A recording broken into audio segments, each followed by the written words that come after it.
Bonjour, donc nous allons voir l'aménagement de mon van qui est un Renault Trafic de 2015 avec un moteur 1,6 litre DCI de 90 chevaux. C'est donc un modèle qui est plutôt récent. L'avantage principal c'est qu'il fait moins de 2 mètres de hauteur, donc passe sous les portiques. Donc voici l'intérieur une fois vidé, donc sans aucun habillage. On peut voir qu'il y a pas mal de corps creux.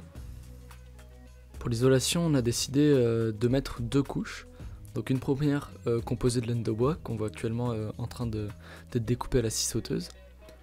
Et une seconde donc, qui est un multicouche où on a laissé en fait de l'air entre les deux, ce qui l'air est un très bon isolant. Donc là on peut voir la laine de bois avec des tasseaux par dessus. Et de l'autre côté on voit le multicouche qui a été posé par dessus en fait la laine de bois. Donc là le multicouche avec une deuxième épaisseur de tasseau. Ensuite nous avons ajouté une fenêtre, elle est très similaire à celle d'origine sur certains modèles de Trafic, le but étant de rester le plus discret possible et également de faire l'aménagement le plus proprement possible. Pour la fenêtre nous avons d'abord fait un gabarit pour la découpe, puis la réalisation a été faite à la scie sauteuse avec une lame métal.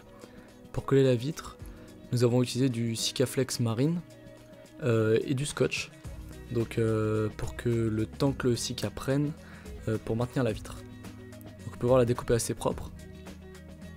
La même technique elle a été utilisée ensuite pour le lanterneau qu'on a rajouté au dessus, donc c'est un lanterneau de bateau qui reste assez fin pour que le van reste sous la barre des 2 mètres. Ensuite à l'intérieur on a rajouté un cadre pour la fenêtre à l'intérieur. Pour les murs moi je voulais absolument du lambris car je trouvais le rendu très chaleureux et sympa, qui plus est donc c'est un bon isolant supplémentaire. Au niveau de l'électricité donc j'avais besoin de recharger mon ordinateur. Pour travailler à distance, charger mon téléphone, alimenter l'éclairage et également tous les autres appareils. Donc on a fixé un panneau solaire de 150 watts sur le toit. Il est collé au Sikaflex et également vissé pour plus de sécurité, mais le Sikaflex normalement devrait suffire. Quand t'as la batterie, je choisis une solution tout en un en fait, comprenant le régulateur de charge pour le panneau solaire et le convertisseur 12 volts 220 donc pour les prises secteurs. Donc moi c'est un Suoki 400. J'en suis très satisfait, pas beaucoup de bricolage avec, c'est une solution prête à l'emploi, parfait pour mon usage. Pour l'éclairage, donc c'est des petits spotlights 12 volts, avec deux interrupteurs branchés en dérivation, ils ne consomment quasiment rien, environ 3 watts, et éclairent très bien l'intérieur. Donc on a, pour l'intérieur, voilà, une fois fini à quoi ça ressemble.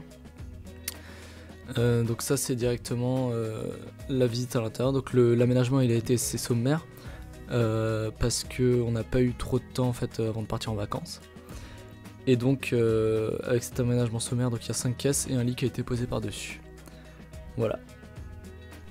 Donc maintenant je vais vous donner une petite idée en fait du prix de mon aménagement. Pour ce qui est du Trafic en lui-même, il a coûté 10 750 €. Donc Trafic de 2015 avec 125 000 km. Et pour ce qui est de l'aménagement, il y en a eu pour environ 1700 € pour le moment. Sachant que l'intérieur n'est pas fini et ça comprend tout, absolument tout, donc le panneau solaire, l'isolation, tout ça, et également tout ce qui a été acheté chez Decathlon, donc les petites chaises ou les choses comme ça. Ce qui nous fait un total de près de 12 400 €. Et enfin, grand merci à mon père sans qui tout l'aménagement n'aurait pas été possible.